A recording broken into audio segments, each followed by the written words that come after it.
Hey, did you guys miss me? It's Victoria with Nutrition by Victoria. Welcome to today's video. So I thought I'd come on here and just play catch up with everyone because it seems like um, things are continuing to evolve in the world of social media influenced nutrition. And I wanted to talk about that a little bit today. It seems like, the tide is shifting from um, the sugar fasting diet being about sugar to being about real food, which is what, you know, is the shift that I have recently made that has accounted for about 7 pounds of weight loss at this point. And I wanted to just answer some questions that I've been getting about that, and then whatever you guys have um, to ask me about today. So it's Cancer season, by the way, which is my horoscope. My birthday is actually tomorrow, and I will be turning 38. And I'm feeling pretty good considering. I will say, though, that my third childbirth has done a number on my body in terms of, you know, um, bringing about um, more genetic conditions that I thought I was going to be able to avoid, but here we are. And it's you look leaner and healthier. Happy birthday! Thank you, Spike Fast Racing. Fruit Sugar Love, how you doing? She says, hi Victoria, nice to see you. Oh, thank you for the birthday wishes, guys. And Tamara, what's up? Uh, the Sugar Fast Club. I like your profile name. Hello, hello. Thank you so much for being here. So I want to talk about my weight loss, and I also want to answer your guys' questions. So the first thing I'm going to do is talk about my weight loss. So and whether or not it is due to calories in, calories out, because that is the question that I had in my coaching group recently. So I wanted to share what my answer to that was. Um, when it came to me taking added sugar out of my diet, what I did was replaced it with more fruit just by default. Okay, so I don't track my calorie intake. I can and I have in the past, but I have a very general sense of how much I need to eat based on my hunger and satiety cues. I will say that that has shifted some since making this change. Okay, so basically all I did was I took out all added sugars. So for me, that looked like table sugar, coconut sugar, and Sour Patch Kids, drinks from the gas station, like slushies and stuff like that. I took all of that out of my diet, as well as like Italian ice and sorbet and the foods that I like to eat that have sugar in them. And I don't want to say like I went off of it completely because I haven't, but I'm not having it every day, and I only use sugar when I absolutely need it. Like yesterday, I made a smoothie, and I literally couldn't drink it because it wasn't sweet enough. It had a lot of strawberries in it that weren't very sweet, so I added 2 tablespoons of sugar to that smoothie to bring up the um, glucose content, the sugar content, the satisfaction content, because I didn't want to waste it and I really wanted a smoothie. So that's just to give you an idea of where I'm at, where I'm not just like, oh, this is really bad for you. And in fact, in my updated coaching program, and even in my current one, I really emphasize using sugar to taste as needed. And that's something that I've always said. But I think it's fine to experiment, as a lot of people are doing right now, with sugar to find their sweet spot, okay? To kind of like Goldilocks it. But it is important to note that the more refined you get when it comes to your diet and the amount of added sugar or refined sugar that you're using in your diet starts to increase, you're going to be left with nutrient deficiencies as well. And then there's also evidence that having more added sugar in your diet negatively impacts gut health and can cause dysbiosis. And I think that that is something that I was dealing with. I had a positive reading for GBS during my last pregnancy where I was having more added sugar than I had in my previous pregnancies. And then over this past winter, I came down with a lot of colds. One that caused a sinus infection that I then, flew with, and now I'm looking at having to have sinus surgery. So, it all has kind of been a wake up call to me to make some changes. So I just went back to like the drawing board and was like, okay, this is really basic. You need to just take the sugar out for a little bit and increase the fruit intake, because let's be honest, there is absolutely zero negative research associated with fruit consumption. And this is another like kind of debate that's going on in my coaching group right now. If you are interested in joining, there will be a link at the end of this live when I've uploaded it to join the group. And I'm always there, even if I'm not on here, I'm always in the group answering questions and helping you guys out. But if you want to join right now, you can just go to my website, www.nutritionbyvictoria.com. So, the question is about fruit, right? So, well, if added sugar is bad, well, isn't fruit bad? Because, the composition is similar in regards to like glucose and fructose ratios, things like that. The biggest difference comes down to the fact that fruit is like something that nature produces, right?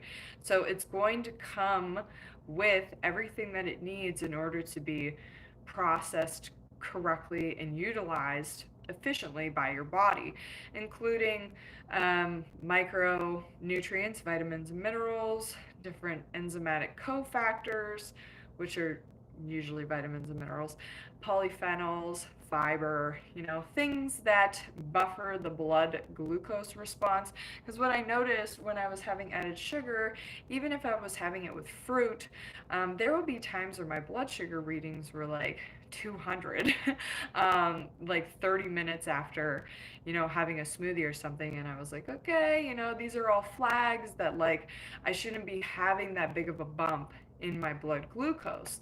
A little bit of a bump is fine, but you want your blood sugar to stay within normal range, okay? So you're not having these big spikes that elicit this large release of insulin from your pancreas that causes your, blood sugar to go down, but then floods your cells with all this glucose, and then it ends up being too much, and then that's how you can end up with like high triglycerides and such, which is something that I had show up on my last um, blood testing. Sorry, my phone is like giving me all these like notifications, phone calls and stuff right now. Of course, the baby goes to sleep, the girls are playing, I have a moment, and everyone needs me. My life is just like absolutely blissful chaos right now, and I really should be doing other things than filming, but I felt like I have all this anxiety from not being on here too. So anyways, trying to stay on point. Okay. But I have to defend fruit, right? Because fruit is what I replaced my diet with, okay? So I'm eating more fruit now and not having any added sugar. I am still kind of in my experimental phase because, like, I went through a period where, like, green juice was tasting good. Now it tastes horrible.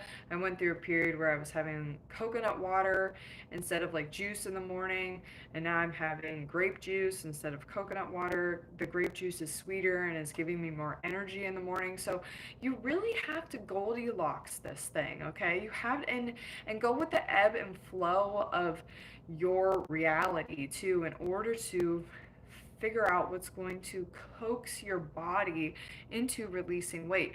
In my situation too, something that was kind of overriding everything is cortisol. So I was doing too much in a day.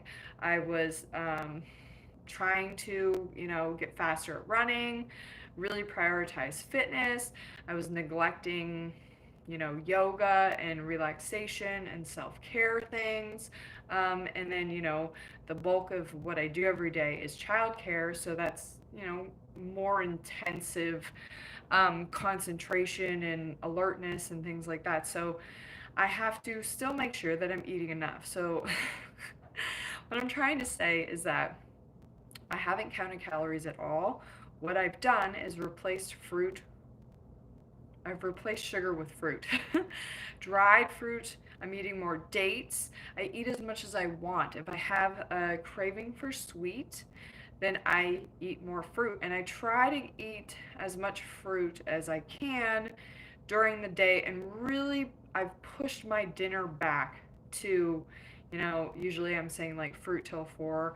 I've pushed it back to just having my starches like at dinner time, like 6 p.m., but sometimes I still have to break my dinner into two just because volume wise, my stomach gets full and then I'm, done eating, but still not getting in enough calories. So I'm always honoring my appetite, regardless of what time of day it is, but my schedule of eating has stayed somewhat similar. Okay? Somebody on here says I've replaced sugar with sugar. The thing is added sugar is very different in regards to how the body handles it than fruit, okay, and even juice. But some juices, it all depends on where you're coming from. If you're coming from a place of like, obesity with insulin resistance, you're type 2 diabetic, then we're going to have to work this a little bit differently, but the low fat, high carb approach still works. The low fat, high carb approach works for everyone, but you need an individualized approach based on your, metabolic health, fitness, genetics, there's age, there's various factors involved here. Hormonal state, are you menopausal, are you pregnant, are you lactating? um, Same with men. Men, it's a little more straightforward because their body's not so in flux like a woman's is, but anyways, like this diet umbrella, okay, this foundational approach to eating works really well for everybody, but you have to figure out what is going to work best for you. And I've experimented with a lot, starch solution, um, mucusless diet, which would be starch free, and I'm really finding that the fruit till rice diet works the best for me and my body, right? And then there's the concept of like FODMAPs, where some fruits are higher in FODMAPs, some starches are higher in FODMAPs. These are basically like fermentable carbohydrates that can cause a lot of gas and bloating. So if you have like digestive issues or sensitivities, these foods can be more problematic. So it's important to learn the fruits that you love that love you back, okay? Because you could have allergies or whatever it is. Some people who go on like carnivore keto diets, they tend to be ones who are experiencing a lot of inflammation, and when they go on the carnivore diet, you've got this surge of cortisol that comes from not eating carbohydrates that helps you to better manage this inflammation by suppressing your immune function. So it's a double-edged sword, unfortunately, and also eating exclusively carnivore foods, right? Meat, eggs, dairy, you're also setting yourself up for future insulin resistance issues, as well as heart disease and cancer risk. So those are things that are important to consider. And being someone who has not dabbled with that, but has had a situation with my own body where, I come from digestive issues and have food sensitivities and need to manage like inflammation and cortisol and things like that. I've been able to do that with a fruit, like vegetable and rice diet. So it's like Walter Kempner style, but with a little bit more vegetables, but I really can't do a whole lot. Like I've been experimenting lately with doing some fruit days and adding vegetables in as well. And it always like, it feels good initially, but then it starts messing with my digestion. I just can't handle the insoluble fiber from the vegetables without having soluble fiber from like rice. And then some people are like, well, rice is a refined food.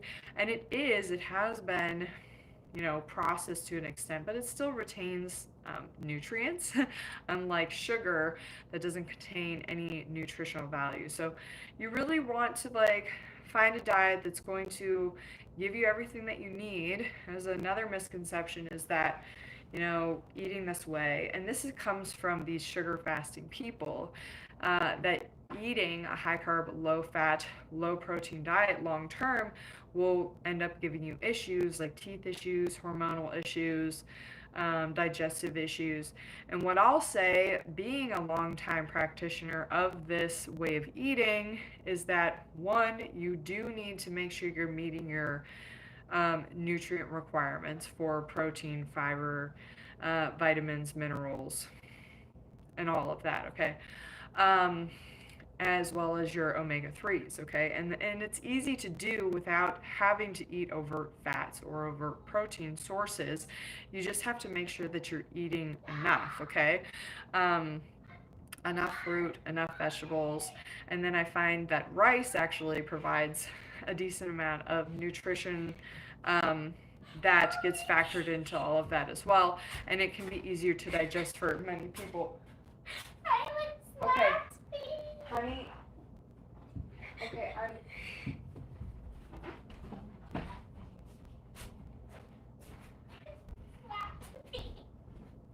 Okay, so this is the beauty of, being home full time with my children. Anyways, let's get to answering some questions.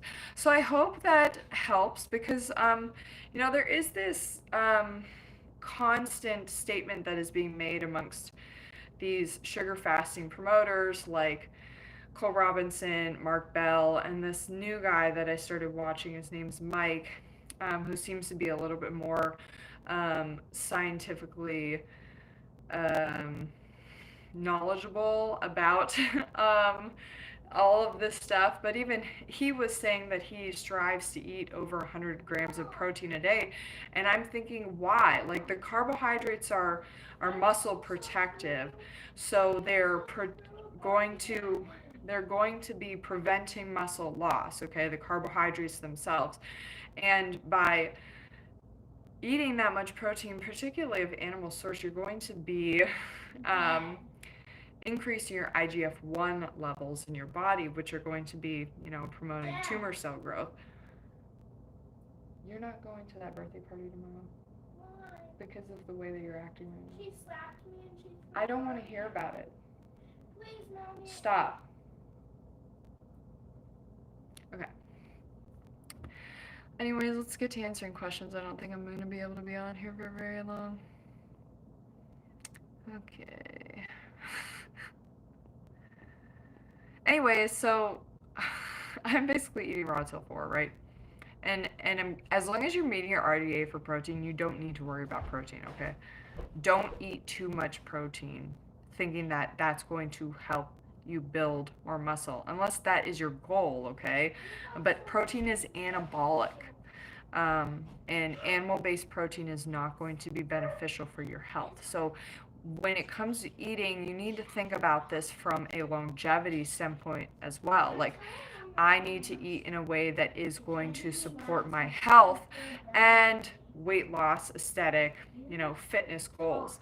But being a long-term high carb, low fat eater, I haven't had any issues with my hormones, digestion. My digestion is way better than it was prior to eating this way, and my metabolism is higher. I can eat a lot of calories and I can be lean, and I haven't had any issues with my teeth either.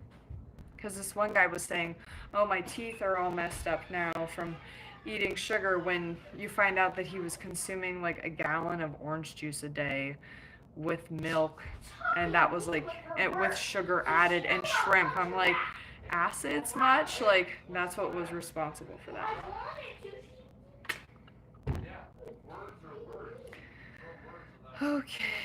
Okay. Yasmin says, I've been sugar fasting fruit and candy for 2 weeks and I feel bigger. Is this normal? I continue to need to lose 10 pounds. I also feel bloated.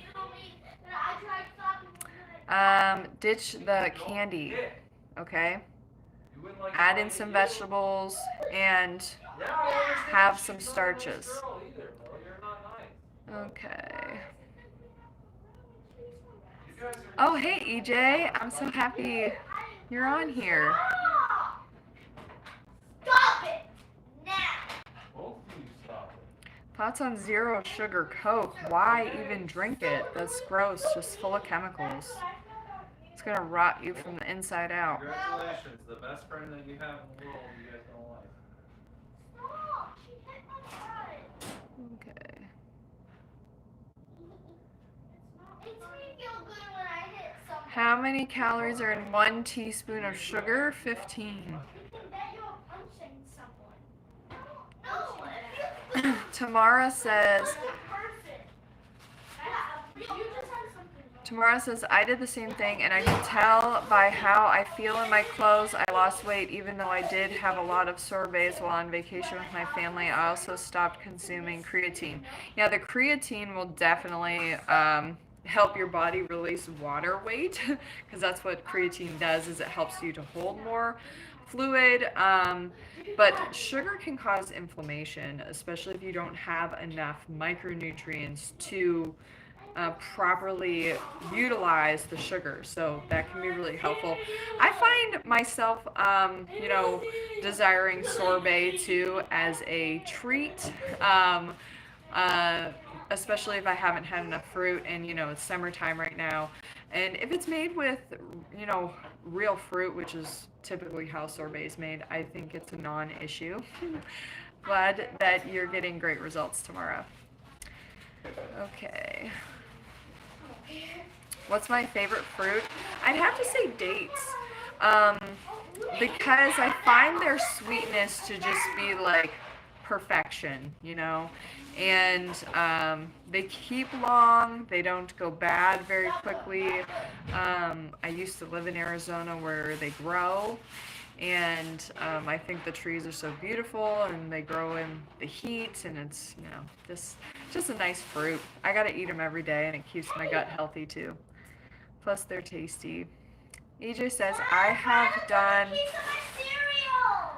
done no sugar and added sugar. I find when I'm struggling to find sweet fruit, sugar water is a good backup plan. Sweetness is always important for satiety. And that's a really good point too, but it is important to note that sugar water does increase insulin needs and can increase oxidative stress as well. So it's important, if that's like all you have, that you squeeze some like lemon juice into it, or you add some frozen berries, like what Freely does. Like what she's doing with her sugar water is making it easier for her body to utilize and get benefit from. Okay. Best fruit according to you? Again, I would have to say dates. um, right now, though, I'm eating like watermelon every day, and also like strawberry banana smoothies. But I kind of eat according to the seasons, but I do have to be careful with stone fruits like cherries and peaches and things like that because they are higher FODMAP and can cause more like gas and bloating. Can you speak to the Make America Healthy Again movement? I think that they are making strides in a better direction than we were going. There's watermelon up there you can have. Once the cereal's gone, I'm not buying anymore. Can you please go? I want to finish up. Anyways, I think that they're bringing awareness to things that we've needed awareness brought to for a long time. So I'm going to say, you know, it's great, and it just don't expect them to have like the best dietary advice for you, but like the getting the chemicals out of food and vaccine ingredient awareness, aka informed consent, is important for people to be made aware of as well. Okay, are you single? No, my husband just walked by.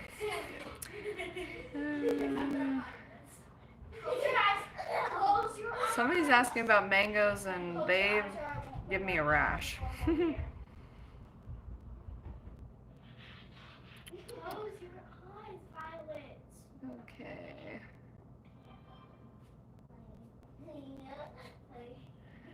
Someone says, okay, Little Miss Perfect, I like cake, okay? That's why I eat dates, you know? If you got a craving for, like, anything that's dense, sweet, cakes, cookies, ice cream, you know, chocolate, eat dates. Caroline Deisler does the same exact thing, and it is a big reason why we are slim, because instead of eating those traditional foods, which you can make healthier, but who has the time to be making that stuff all the time? Like, the reality is people are going to the store and buying it, right? Oreos, chocolate chip cookies, chocolate cake, you know, Haagen-Dazs ice cream, whatever it is. Eat your dates, you know, it's grab and go. Like, that's what I have to do throughout the day in order to keep myself fueled, is have food that's, you know, fast. And fruit is fast food, especially when fruit is in season, which is right now. And then I will sit down to eat a meal at the end of the day. Although I do prefer to sit down and eat my meals in general.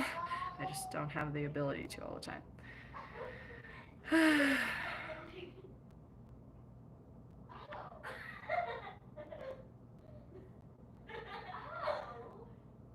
Do you feel your job/knowledge can easily be replaced by AI? To a certain extent, people have been using Chat GPT in my coaching group to find information about the topics that I discuss, like more in depth. And I think that it's a great tool, but it's never going to provide you with the results, right? So it can give you information, but there's another side of information, which is application, okay? And the reason why people are here following my channel is because I have great results, okay? If I didn't, you wouldn't be here. Oh my gosh. Fresh fruit sucks. It really has gotten bad in the past 10 years. I disagree. You know, I still find really tasty fruit. I am doing a lot of cardio. I recently started taking creatine. I am gaining weight. Is that good? I'm coming from obesity, by the way. Why are you taking creatine if you're trying to lose weight? Creatine holds water weight on your body. Stop the creatine. Cut the fat out of your diet. Okay? Eat mostly whole plant food, high carb, low fat foods. Fruits, vegetables, starches, legumes if desired, sugar to taste. Use it as like a dessert, right? Have your whole day of eating. This is how Neil Barnard lines out his meal plans, okay? Breakfast is typically fruit or maybe oatmeal added, or maybe like a plain fat-free bagel or something. Okay, he might add a teaspoon to a tablespoon to the smoothie depending on the portion size, right? And then lunch can be a fruit meal, maybe some veggies with it too, like some veggie crudites, or maybe you're having a bean soup with some pretzels or Melba toast or something of the sort, a salad, things like that. Dinner, rice and beans and vegetables, something like that. Maybe you exclude the beans like I do because of the digestive problems. And then maybe dessert is like dried fruit, which I don't recommend dried fruit after starch. I actually think that should be the snack before you get into any starches, just for food combining purposes and for flat belly advice and for good digestion. But that would be the place to have like your sweet treat, okay? But yeah, cut the creatine. I did carnivore 10 years with sugar cheats. However, my cardio calcium score was 0, which is the best score you can get. How do you explain that? I don't know. I don't even know what that means or what that is. All I know is that if your LDL cholesterol was elevated, beyond the normal range, then you're at risk for heart disease, okay? Regardless of what any other tests tell you. And I'll tell you, if you are doing carnivore diet and everything looks fine now, it will be your demise later on. Or you end up like Bart K, where you're like doing dry fasting and stuff. I heard brown rice is unhealthy. Well, everybody says that brown rice is healthier than white rice, but it can have higher levels of arsenic, and it can also contain higher levels of phytic acid and lectins that some people are sensitive to. So I stick with white rice because it makes my gut happy.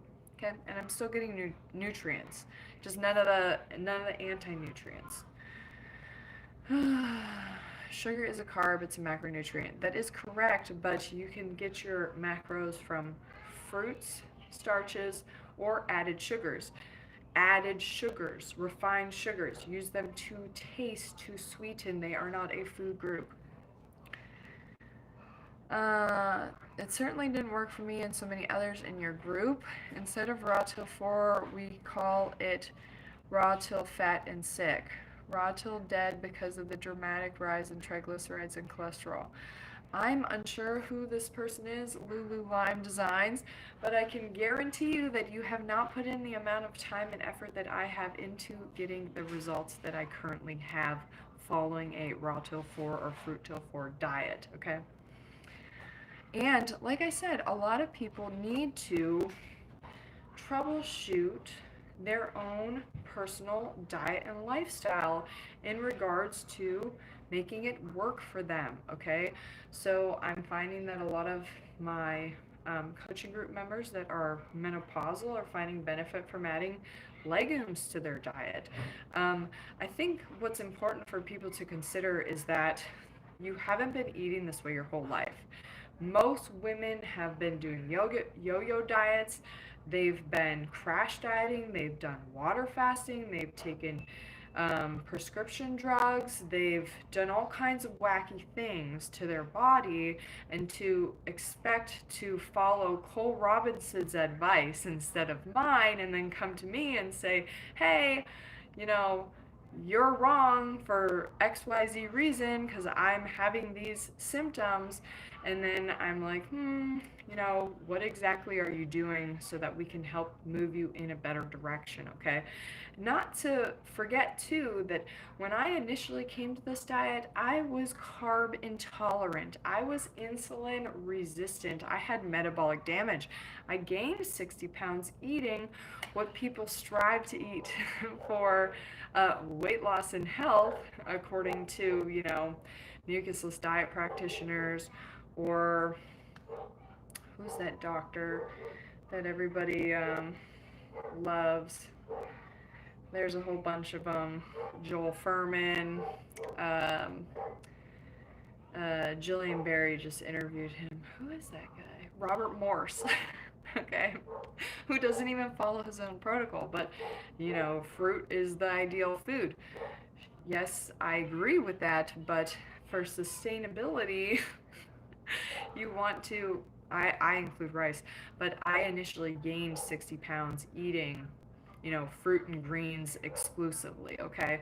So, uh, your, carb tolerance, insulin resistance or insulin sensitivity, fitness level, hormones, genetics, age, and metabolism, aka metabolic rate, they all factor in. And I think a lot of people are quick to do something, blame somebody for why they're not getting the results that they think they should be getting, and then, move on to something else. Like, most people don't stick to this long term, which is why most people don't have really great results, okay?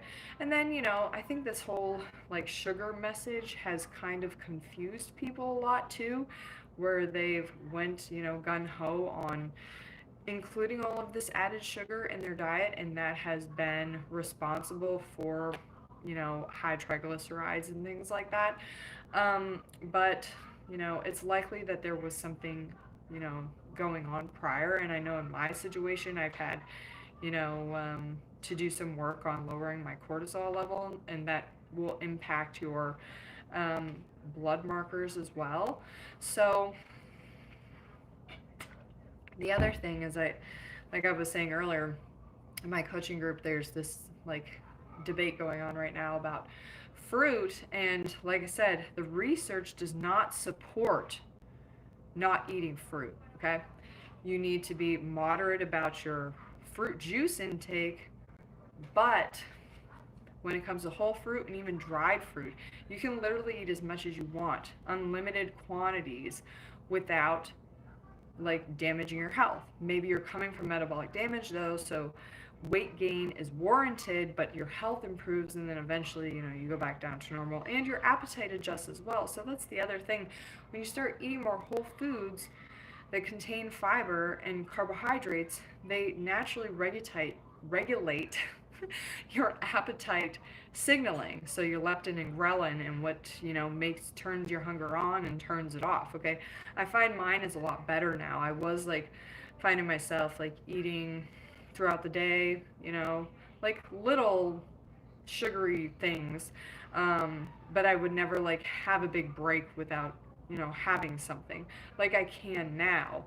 And then it's also been reflected in my blood glucose levels, particularly my fasting, just staying in the 80s. So someone had also asked, like, how do you know if you're eating enough? Because they want to prevent their body from going into like fat storage mode, which is totally like a legitimate concern, right? Especially as you start to do more activity, and that's what this person has done, is they've increased their activity level, but their appetite is still the same, like they're still eating the same amount of calories. So that is going to elicit a different response in the body as well. You're going to be tapping into more fat for fuel production. You have the carbs there that are keeping the TCA cycle running at an appropriate rate for ATP generation, but now you're tapping into more stored fat to contribute to that increase in metabolic rate and increase in energy output. So the other thing that you can do to objectively measure this, to make sure that you aren't in fact under eating or overtraining, or it's just a general sign that your blood sugar level is well regulated throughout the day, is that your fasting glucose is staying within normal range. So just wanted to share that. I personally think every organism is different and needs different diets. I disagree. I think that humans are carbivores, okay? We need to eat carbs in order to be metabolically healthy. And anybody who has like carbohydrate intolerance is generally just suppressing their symptoms by doing something else like a keto diet. Most people, in order to increase carb tolerance, just need to lower the amount of fat and protein that's in their diet. And I'm not saying to, undereat. I'm not saying to not eat sufficient protein, but I'm saying most people eat too much fat and they eat too much protein, which impairs glucose tolerance. So if you want improved glucose tolerance, which is going to translate to increased metabolic rate, increased ability to burn fat, increased insulin sensitivity, a leaner body, then you're going to want to eat our species-specific diet, which is a high-carb, low-fat diet. And what someone adopts from there under that umbrella, that's where the individual variations can apply. Okay.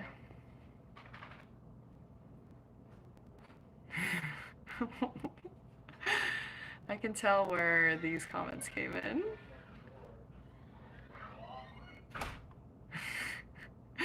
Somebody says womp womp about your daughter, womp womp. Yeah, exactly. Like they get into it with each other, and I'm like, listen, I have not worked in over a week, guys. Like, mom duty is always calling me.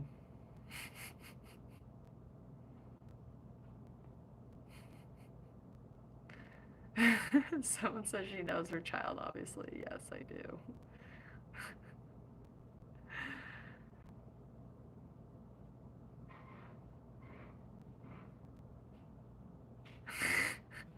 This is funny.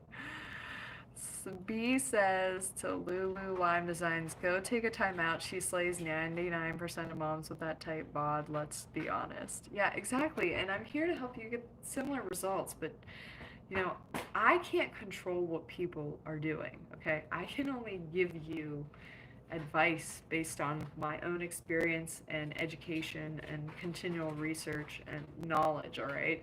And I'm telling you that a high carb, low fat diet works, but you have to Goldilocks it, okay? I can help you do that. Don't blame me for whatever, okay? Because like I said, Cole Robinson, I don't know what he's doing now, but he was like drinking soda all day for like 3 days in a row and then going to McDonald's. Like, don't do the same thing, okay? And I even noticed Mark Bell has shifted into, as he's learned more information, less candy, more fruit. So you're doing like a fruit fast, okay? Fruit fast, sugar fast, If you're going to sugar fast, have fruit, okay? Okay.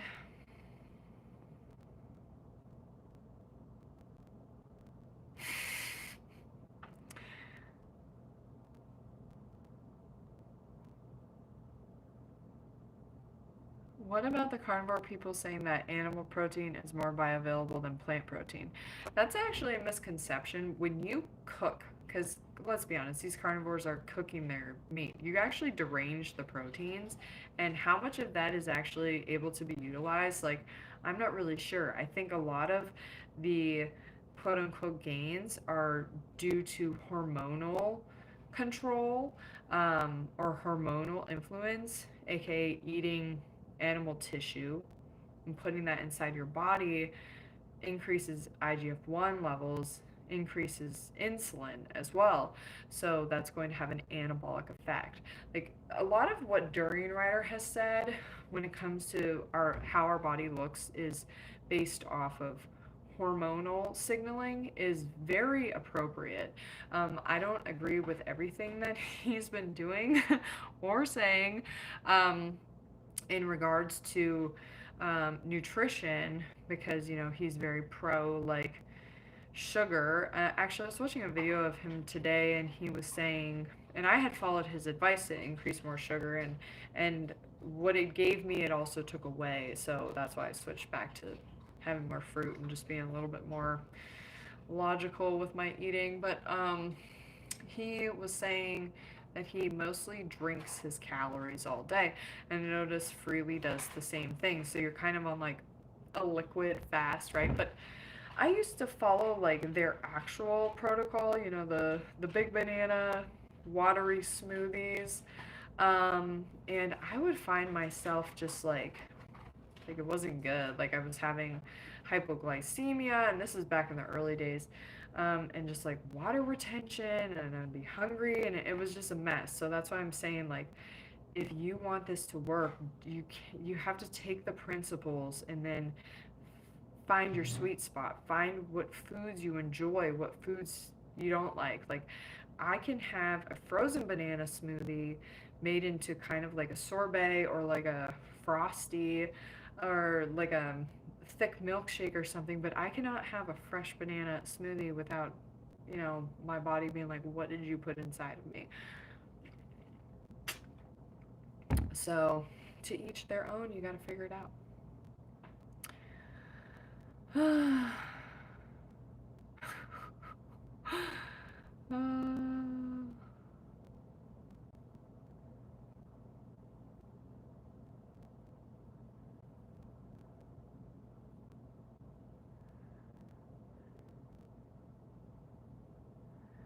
What do you recommend for strengthening tendons and their bond? I use a cellar sizer. I actually need to do my cellar sizer today. I do about 10 minutes, at least 10 minutes a day, 10 to 15, 10 to 20, 7 days a week. And I find that that really helps too, as well as doing like Pilates. And that is something that I have introduced into my routine is more strength training, more resistance training, more stretching, and I find that it balances my cardio out. So it's giving me cardio gains, and also just like making my body tighter, leaner, and stronger at the same time.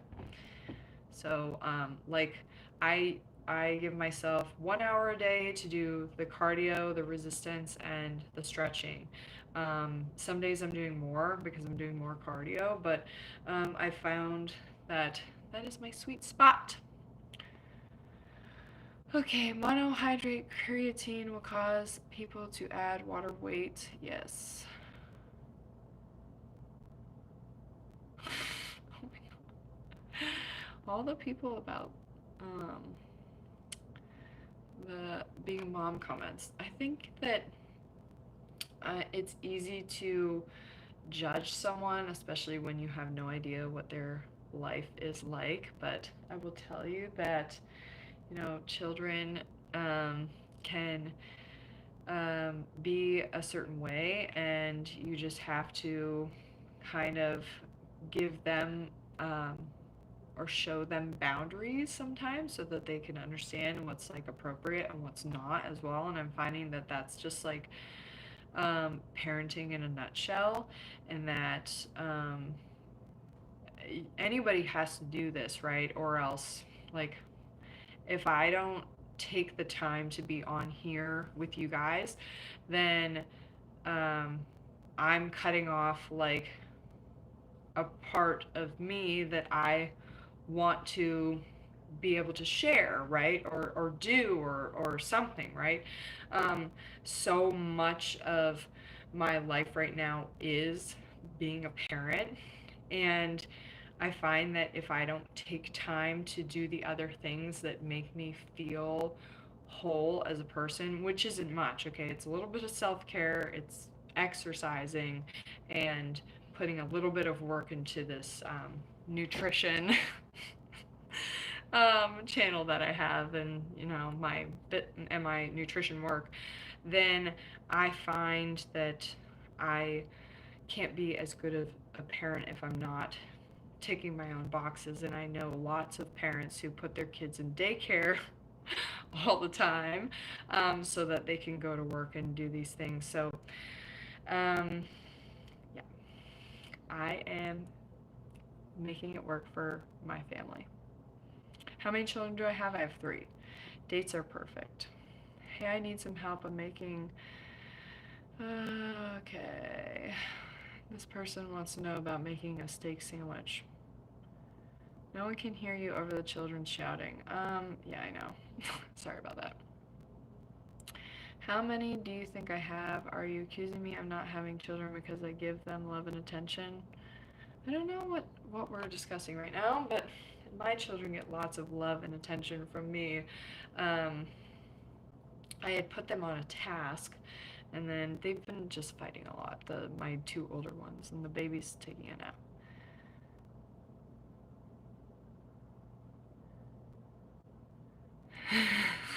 Dad Bob Baker is happy to see you. Is he going like into the sugar fast? Somebody let me know.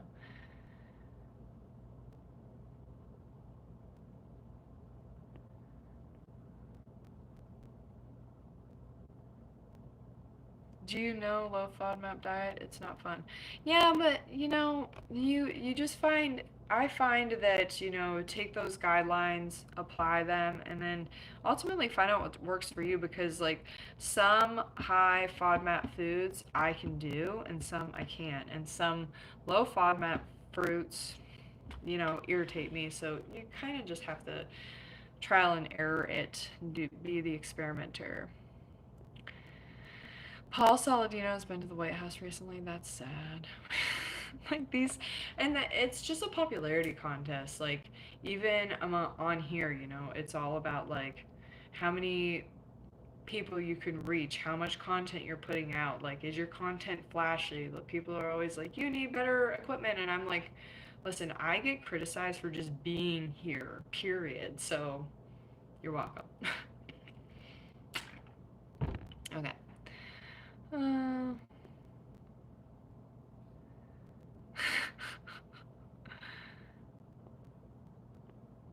hmm.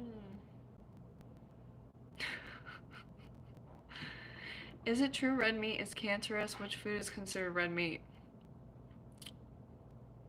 Eating mammals. Yes, it's a group 2 carcinogen, which means it likely causes cancer. Actually, I was reading today that Dr. Greger said, and this is, there's always new stuff coming out. When your gallbladder releases bile, acids, and salts back into your GI tract, that if you are consuming animal products which make the pH of your colon more acidic, that's what breeds colon cancer. So something to consider. So eating plant-based actually will lower your risk for colon cancer.